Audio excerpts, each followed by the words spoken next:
कहानी की शुरुआत होती है एक ग्रुप एक्सप्लोरर की टीम से जो साउथ अटलांटिक ओशियन के बीच में होते हैं। उस शिप पर डेविड नाम का एक वेदर ऑफिसर था जो मौसम का हाल बताता है। वो लोग एक ऐसे आइलैंड की तरफ जा रहे थे जो समंदर के बीचों बीच मौजूद था। सरकार ने डेविड को वहाँ इसलिए भेजा था ताकि वह उस आइलैंड के बदलते मौसम का ऑब्जर्वेशन कर सके। डेविड को लगभग 1 साल तक वहाँ रुकना था। मौसम का डाटा कलेक्ट करने के लिए पूरा साल मौसम का डाटा कलेक्ट करने के बाद फिर उसे वापस लौट आना था। डेविड को साल भर का खाना और जरूरत का सारा सामान दे दिया गया था। कई दिन के सफर के बाद आखिरकार वह आइलैंड तक पहुंच गए। वो लोग बोट की मदद से उस आइलैंड पर उतरे। यह आइलैंड पूरी तरह से वीरान था, जहां एक परिंदा भी दिखाई नहीं दे रहा था। उस आइलैंड पर एक लाइट हाउस और एक छोटा सा घर था जहां डेविड को रहना था, क्योंकि इससे पहले भी एक रॉबर्ट नाम का वेदर ऑफिसर यहाँ रहता था, लेकिन अब उसकी ड्यूटी का वक्त खत्म हो चुका था। अब उसकी जगह डेविड यहाँ पूरा साल मौसम का डाटा कलेक्ट करने के लिए रहेगा। लेकिन जब पूरी टीम ने घर को विजिट किया तो वह हैरान रह गए, क्योंकि वहाँ किसी भी इंसान का नामो निशान नहीं था। कमरे के अंदर पुराने ऑफिसर का सारा सामान यहाँ वहाँ बिखरा पड़ा था। जिसके बाद कैप्टन और डेविड ने सोचा कि शायद लाइट हाउस में कोई हो सकता है। कैप्टन और डेविड बिना वक्त गंवाए लाइट हाउस की तरफ बढ़ते हैं और वह सब वहाँ एक अजीब नजारा देखते हैं। वो देखते हैं कि पूरा लाइट हाउस तेज और नुकीले लकड़ियों से घिरा हुआ था, जैसे किसी ने जानबूझकर उसे बंद कर दिया हो ताकि कोई भी अंदर ना जा सके। जिसके बाद कैप्टन और डेविड ने लाइट हाउस का गेट कई बार नॉक किया, लेकिन अंदर से कोई रिस्पांस नहीं मिला। आखिर में उन्होंने गेट को जोर से धक्का दिया और अंदर घुस गए। लाइट हाउस के अंदर उन्हें एक आदमी मिला जिसका नाम ग्रूनर था। जब उन्होंने ग्रूनर से पुराने वेदर ऑफिसर रॉबर्ट के बारे में पूछा तो उसने जवाब दिया कि वह तो मर गया है। वह समंदर की तरफ गया, लेकिन दोबारा कभी लौटकर वापस नहीं आया। ग्रूनर की बातें सुनकर डेविड और कैप्टन दोनों चौंक गए। ये सब सुनने के बाद कैप्टन ने डेविड से कहा, अगर तुम अब भी चाहो तो हमारे साथ वापस चल सकते। लेकिन डेविड ने वापस जाने से इनकार कर दिया। डेविड ने सोचा अगर वह सरकार को उस आइलैंड का एक्यूरेट वेदर रिपोर्ट दे पाया तो उसे काफी मोटी रकम मिल सकती है। जिसके बाद कैप्टन ने उसे एक गन दी खुद की प्रोटेक्शन के लिए, और कैप्टन ने डेविड से कहा कि यह जगह मुझे सेफ नहीं दिखाई दे रही, अपना ख्याल रखना। इसके बाद उसे वहीं पर छोड़कर वो सब वापस चल दिए और अब यह दोबारा वापस 1 साल बाद आएंगे। कैप्टन के जाने के बाद डेविड ने घर को थोड़ा सेटल किया, रहने के काबिल बनाया। रात होने के बाद उसे ड्रर में एक डायरी मिली जो पुराने वेदर ऑफिसर रॉबर्ट की थी। उस डायरी में आइलैंड के बारे में बहुत कुछ लिखा था। डायरी में एक मिस्टीरियस क्रिएचर के बारे में कुछ बातें लिखी गई थी, लेकिन सब कुछ साफ नहीं था। कुछ बातें अधूरी थी। डेविड हर लाइन को ध्यान से पढ़ता गया। उस डायरी में कुछ अजीब तरह के जानवरों के स्केचेस भी बने थे। डेविड को समझ नहीं आया उसने ऐसी पिक्चर्स क्यों बनाई थी। शायद वह अकेला था और टाइम पास के लिए ऐसा किया होगा। डायरी के एक पेज पर पुराने ऑफिसर के वाइफ की फोटो भी लगी थी। डेविड वह डायरी पढ़ते पढ़ते थक गया और धीरे धीरे उसकी आंख लग गई। अगली सुबह डेविड ने मौसम का डाटा कलेक्ट करना शुरू कर दिया, लेकिन समंदर के पास पहुंचते ही उसके कदम रुक गए। उसने देखा कि चट्टानों के बीच कुछ पत्थर अजीब तरीके से सजाए गए हैं और उनके बीच शेल्स रखे थे। डेविड ने सोचा शायद ये सब ग्रूनर ने किया है। वो ये सोचकर दोबारा अपने काम में लग गया। काम के दौरान जब उसने दूरबीन से लाइट हाउस की तरफ देखा तो उसे ग्रूनर के साथ एक और इंसान भी दिखाई दिया, लेकिन पलक झपकते ही वह गायब हो गया। डेविड ने दोबारा उसे देखने की कोशिश की, लेकिन फिर उसे लगा कि यह उसका वहम है। रात को डेविड अपने काम में बिजी था, तभी दरवाजे पर नॉक हुआ। उसे लगा कि शायद यह ग्रूनर है। डेविड ने उसका नाम पुकारा, लेकिन कोई जवाब नहीं मिला। हाथ में लैंप लेकर जैसे ही डेविड दरवाजे की तरफ बढ़ा, उसके कानों में कुछ अजीब सी आवाजें गूंजने लगी जो किसी इंसान की बिल्कुल भी नहीं थी। और फिर उसने देखा गेट के नीचे से कोई अजीबोगरीब क्रीचर का हाथ अंदर आने की कोशिश कर रहा है। वो इंसान का हाथ बिल्कुल भी नहीं था। यह देखकर डेविड के पांव तले जमीन ही खिसक गई। वह तुरंत बेसमेंट की तरफ भागा और वहां जाकर छुप गया। कुछ ही देर में वह मिस्टीरियस क्रीचर घर के अंदर घुस चुकी थी। वह छुप छुप कर डेविड को ढूंढ रही थी और डेविड बेसमेंट के एक छोटे से दरार से उसे देखने लगा। डेविड की हलचल से उस क्रिएचर ने डेविड को देख लिया, जिसके बाद वह क्रीचर डेविड को मारने के लिए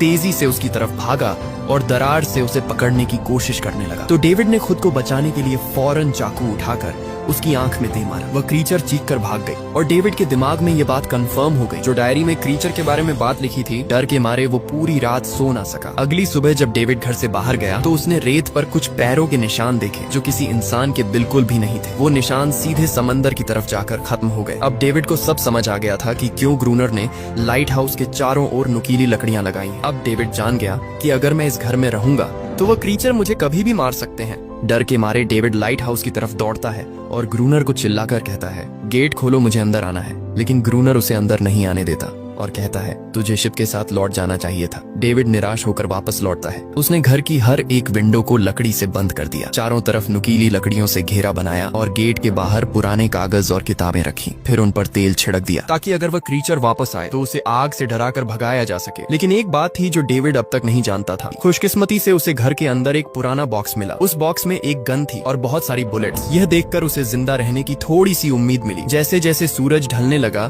डेविड के दिल में डर बढ़ने लगा। कुछ ही देर में चारों तरफ रात का अंधेरा छा गया। डेविड गन हाथ में लिए घर के एक कोने में चुपचाप बैठा था। उसकी दिल की धड़कनें तेज थीं। तभी एक अजीब आवाज सुनाई दी और जब डेविड ने खिड़की से छुपकर समंदर की तरफ देखा तो जैसे उसके पैरों के नीचे से जमीन ही खिसक गई। उसने देखा कि सिर्फ एक नहीं बल्कि पानी में से कई सारी वही अजीबोगरीब क्रिएचर्स उसकी तरफ बढ़ रही हैं। कुछ ही देर में वह सब इकट्ठा होकर कमरे का गेट तोड़ने की कोशिश करने लगे। डेविड ने तुरंत गोलियां चलानी शुरू की, जिनमें से कुछ क्रिएचर्स गिरकर मर गए। डेविड को लगा कि गोली की आवाज सुनने के बाद वह डर कर भाग जाएंगे, लेकिन अपने साथियों को मरता हुआ देखकर वो और भी ज्यादा गुस्सा हो गए। तब डेविड प्लान भी अपनाते हुए गेट के बाहर रखे कागजों और पुरानी किताबों को आग लगा देता है। आग देखकर वो क्रिएचर्स डर के मारे वापस समंदर में लौट गए, लेकिन अब वही आग डेविड के घर तक पहुंच चुकी थी। घर के दरवाजे ने आग पकड़ ली और धीरे धीरे फैलने लगी। डेविड ने तुरंत एक चादर में खुद को लपेटकर अपनी जान बचाई और बाहर निकलकर लाइट हाउस के पास एक बड़े पत्थर के पीछे छुप गया। तभी अचानक तेज बारिश शुरू हो गई। आग धीरे धीरे बुझने लगी, लेकिन पूरी रात की बारिश के बाद भी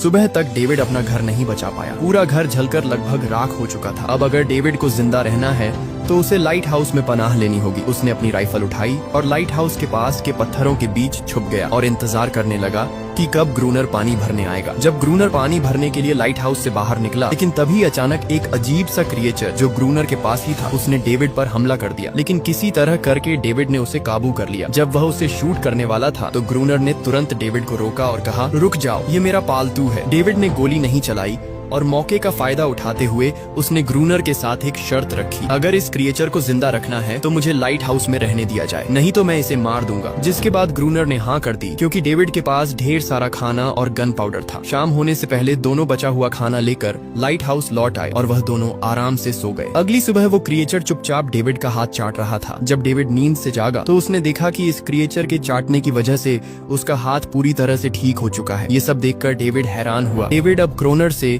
इस क्रिएचर के बारे में और जानना चाहता था और फिर ये सब दुनिया के सामने लाना चाहता था, लेकिन डेविड को यह समझ नहीं आ रहा था कि ये अजीब सी क्रिएचर क्रोनर की फालतू कैसे बनी। तो क्रोनर ने बताया कि एक बार क्रोनर ने उसकी जान बचाई थी। वो गलती से उसके फिशिंग नेट में फंस गई थी और उस दिन के बाद से वह क्रोनर के साथ ही रह गई। उसकी हर बात माननी शुरू कर दी। लेकिन क्रोनर एक सख्त इंसान था। वो इस क्रिएचर के साथ बहुत बुरा बर्ताव करता था। क्रोनर हर दिन इस क्रिएचर के साथ फिजिकल रिलेशन रखता था। क्रोनर ने बताया कि एक बार इस क्रिएचर ने मुझ पर हमला भी किया था और उसके बदले में क्रोनर ने उसे ऐसी सजा दी कि उस सजा के बाद वो क्रिएचर अपने आप को क्रोनर की गुलाम समझने लगी। और आप सब भी समझ गए होंगे कि हर रात वो क्रिएचर्स समुद्र से बाहर क्यों आते हैं। वो सभी इसलिए आते हैं ताकि अपने साथी को क्रोनर से छुड़वाकर वापस ले जाए, लेकिन क्रोनर ऐसा नहीं होने देता। वो क्रिएचर्स दिन के उजाले में अटैक नहीं कर सकते क्योंकि सूरज की रोशनी उनकी स्किन जला देती है। खैर, शाम होने लगी और क्रोनर ने उससे कहा, गन लेकर रेडी हो जाओ क्योंकि वो क्रिएचर्स कभी भी हमला कर सकते हैं। वो लाइट हाउस की लाइट ऑन करने के लिए तैयार हो गए और कुछ ही देर में समुद्र से बड़ी संख्या में क्रिएचर्स निकलकर बाहर आ गए। वो लाइट हाउस की तरफ बढ़ते जा रहे थे। क्रोनर उन पर लगातार फायर करता जा रहा था, लेकिन डेविड पूरी तरह से डर गया था। वो लाइट हाउस के अंदर की तरफ आने लगा। क्रोनर के बार बार कहने के बावजूद वो बस एक कोने में चुपचाप बैठा रहा और कुछ ही देर में डेविड बेहोश हो गया। क्रोनर पूरी रात अकेला इन क्रिएचर से लड़ता रहा। अगली सुबह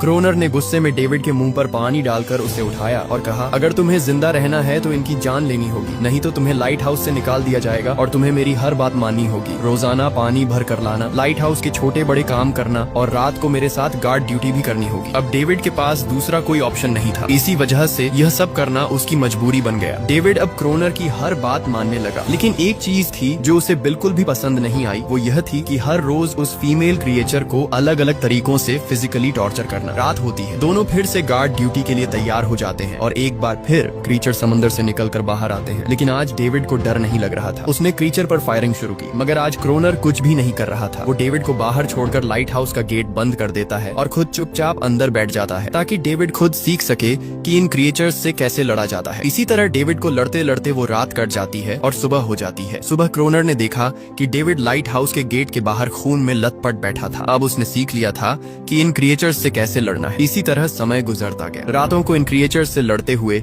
और दिन भर क्रोनर के लाइट हाउस के काम संभालते हुए यह आइलैंड अब उसके लिए एक बंद घर जैसा हो गया था। और फिर एक दिन उन्होंने देखा कि इन क्रिएचर्स के अटैक्स धीरे धीरे कम हो रहे हैं। डेविड सोचता है शायद सर्दियों में वह कहीं और चले जाते हैं, या फिर शायद उन्हें समझ आ गया था कि इन दोनों से लड़कर कुछ हासिल नहीं होगा। लेकिन क्रोनर ने उससे कहा कि ऐसा बिल्कुल नहीं है, वो फिर से अटैक करेंगे। अब वो अपनी संख्या बढ़ा रहे हैं। कुछ और दिन ऐसे ही गुजर गए। एक रात डिनर के बाद क्रोनर और डेविड ने टाइम पास के लिए चेस खेलना शुरू किया, लेकिन यहीं पर क्रोनर से एक बड़ी गलती हो गई। वह दोनों खेल में इतने उलझ गए कि लाइट हाउस की लाइट्स ऑन करना ही भूल गए। अंधेरे का फायदा उठाकर क्रिएचर्स ने उन पर अटैक कर दिया। डेविड ने देखा कि क्रिएचर्स की संख्या इतनी ज्यादा थी कि दो लोग मिलकर भी ज्यादा देर तक नहीं लड़ सकते थे, और इस बार उनके पास कोई प्लानिंग भी नहीं थी। गन्स की बुलेट्स भी ऑलमोस्ट खत्म हो चुकी थी। किसी तरह बचते बचाते वह लाइट हाउस के टॉप तक पहुंच गए, लेकिन इस बीच क्रोनर के पैर में गहरी चोट आ गई। वो क्रिएचर्स आज उन पर भारी पड़ गए थे। दोनों को लगा कि आज उनकी मौत पक्की है, लेकिन खुशकिस्मती से सुबह हो गई। जैसे ही सूरज धीरे धीरे उभरता है, वो क्रिएचर्स लाइट हाउस छोड़कर समुद्र में वापस चले जाते हैं। लेकिन अब तक डेविड को समझ आ चुका था कि वो इन क्रिएचर्स के साथ यह लड़ाई जीत नहीं सकते। लकीली अगले दिन जब डेविड लाइट हाउस के बाहर इधर उधर घूम रहा था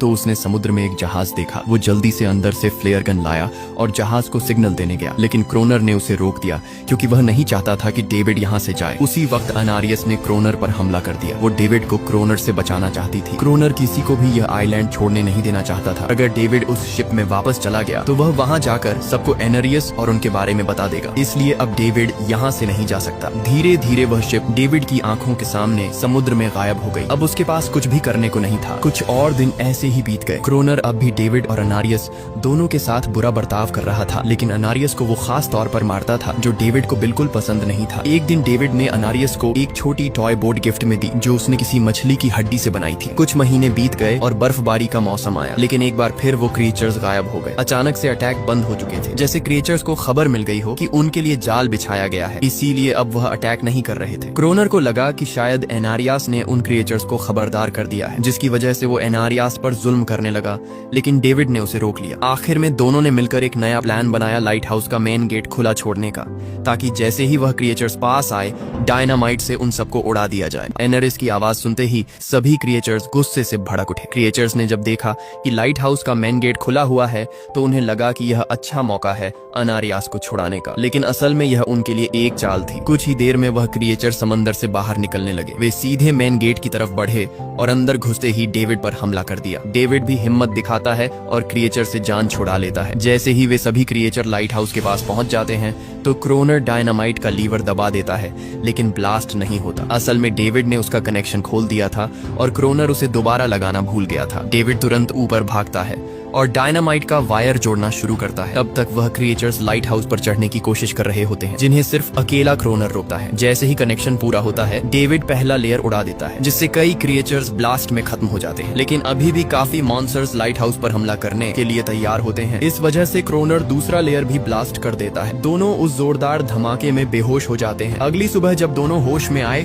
तो उन्होंने देखा कि एनारियास वहाँ नहीं थी। ब्लास्ट में चारों तरफ मरे हुए क्रिएचर्स पड़े थे। क्रोनर उन सबको मार रहा था जो जख्मी हालत में जिंदा बचे थे। तभी डेविड की नजर उनमें से एक के गले में लटके एक नेकलेस पर पड़ी। उस क्रिएचर को तड़पता हुआ देखकर डेविड को उस पर तरस आ जाता है और उसे अपनी गलती का एहसास हो जाता है। जिन क्रिएचर्स को वह अब तक खूंखार समझते आए थे वह भी इंसानों की तरह थे, सिर्फ बोल नहीं सकते थे। डेविड को अब तक नहीं पता था कि उन्होंने कितना बड़ा नुकसान कर दिया था, सिर्फ एक गलत फहमी की वजह से। अगले दिन डेविड ने समंदर में उन क्रिएचर्स के कुछ छोटे छोटे बच्चों को देखा, वो सब जिन्होंने अपने परिवार खो दिए थे। डेविड ने पत्थरों का एक गोल सर्कल बनाया और उसके बीच में वह छोटी टॉय बोट रख दी ताकि एनारिस उसे देखकर वापस लौट आए। डेविड ने कई घंटे इंतजार किया, लेकिन एनारिस कभी वापस नहीं आई। सुबह नींद से जागने के बाद डेविड ने देखा कि क्रोनर सो रहा है। क्रोनर के पास कुछ पुरानी चीजें रखी थी, उनमें एक पुरानी तस्वीर भी थी, और जैसे ही डेविड ने उस तस्वीर को देखा वह हैरान रह गया। वह लड़की जिसका फोटो उसने पहले दिन पुराने ऑफिसर रॉबर्ट की डायरी में देखा था, वह कोई और नहीं बल्कि क्रोनर की पत्नी थी और फोटो में क्रोनर उसके साथ खड़ा था। असल में 1 साल पहले आए वेदर ऑफिसर रॉबर्ट मरा नहीं, बल्कि उसने अपनी पहचान बदल दी थी। यानी क्रोनर ही वेदर ऑफिसर रॉबर्ट है, बस उसने अपना नाम बदल लिया था क्योंकि अब वह कभी इस आइलैंड को छोड़ना नहीं चाहता था। ये सब देखकर डेविड ने भी यह उम्मीद छोड़ दी कि वह कभी इस आइलैंड से जा पाएगा। अगले दिन शाम को जब डेविड समंदर के किनारे गया, उसने देखा कि उस सर्कल में रखी छोटी बोट अब वहां नहीं थी, लेकिन उसी जगह पर उसने एक क्रीचर का छोटा सा बच्चा देखा जिसके हाथों में वही बोट थी। डेविड ने अपने हाथ में जलती हुई लकड़ी उठा ली ताकि वह दिखा सके कि उसका इरादा लड़ने का नहीं है। कुछ ही देर बाद समंदर की लहरों से एनेरिस निकलती है और उसके पीछे पूरा क्रीचर्स का ग्रुप भी समंदर से बाहर आता है, लेकिन इस बार कोई भी डेविड पर अटैक नहीं करता क्योंकि ये भी अब शांति चाहते हैं। उनका इरादा सिर्फ अपने बच्चों के लिए एक सुरक्षित जगह पाने का था, लेकिन तभी वहाँ ग्रूनर हाथ में बंदूक लिए पहुंच जाता है। ग्रूनर को लगता है कि अगर शांति हो गई तो उसे सबसे ऊपर होने का एहसास कैसे होगा। डेविड उसे समझाने की कोशिश करता है कि ये क्रीचर्स लड़ना नहीं चाहते, ये शांति चाहते हैं, लेकिन ग्रूनर किसी की नहीं सुनता। वो एनेरिस से चिल्लाकर कहता है अंदर चली जा, लेकिन यह पहली बार था कि एनेरिस ने उसकी बात नहीं मानी क्योंकि अब वह उसकी नौकरानी नहीं थी। यह देखकर ग्रूनर को लगा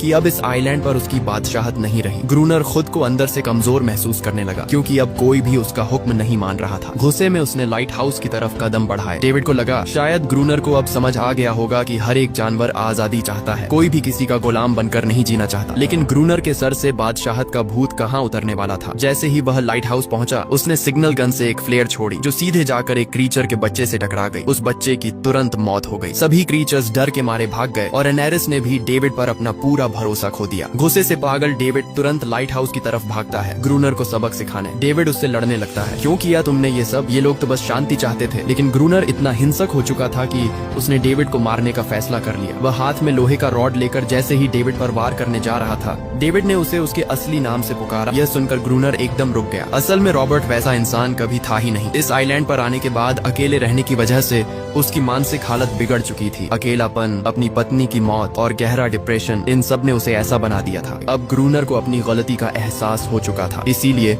उसने खुद को उन क्रीचर्स के सामने सरेंडर कर दिया और कुछ ही पलों में उन्होंने उसे मार दिया। डेविड लाइट हाउस के अंदर खुद को लॉक कर लेता है। समय ऐसे ही बीतता चला जाता है और 1 साल बाद आइलैंड पर एक गवर्नमेंट ऑफिसर आता है, साथ में एक नया वेदर ऑफिसर भी। अब नए गवर्नमेंट ऑफिसर ने इस आइलैंड पर वेदर मॉनिटर की ड्यूटी करनी थी। जब कैप्टन पिछले ऑफिसर के बारे में डेविड से पूछता है तो डेविड भी वही बात करता है कि वह पानी की तरफ गया था लेकिन कभी वापस नहीं आया, और वेदर ऑफिसर को भी लगता है कि डेविड ही ग्रूनर है। डेविड ने भी उनकी इस गलतफहमी को ठीक नहीं किया। वो चुपचाप बैल्कनी पर गया और बिना कुछ कहे खड़ा हो गया क्योंकि अब वह भी इस आइलैंड को छोड़ना नहीं चाहता था, बिल्कुल ग्रूनर की तरह। इसी दौरान एनेरिस भी अपने परिवार के साथ खुश थी। अब उन्हें किसी ग्रूनर जैसे आदमी का डर नहीं था। अब वे आइलैंड पर भी और समंदर में भी आजादी से जी सकते थे। इसी के साथ कहानी खत्म हो जाती है। अगर वीडियो आपको अच्छी लगी हो तो हमारे चैनल को जरूर सब्सक्राइब कीजिए।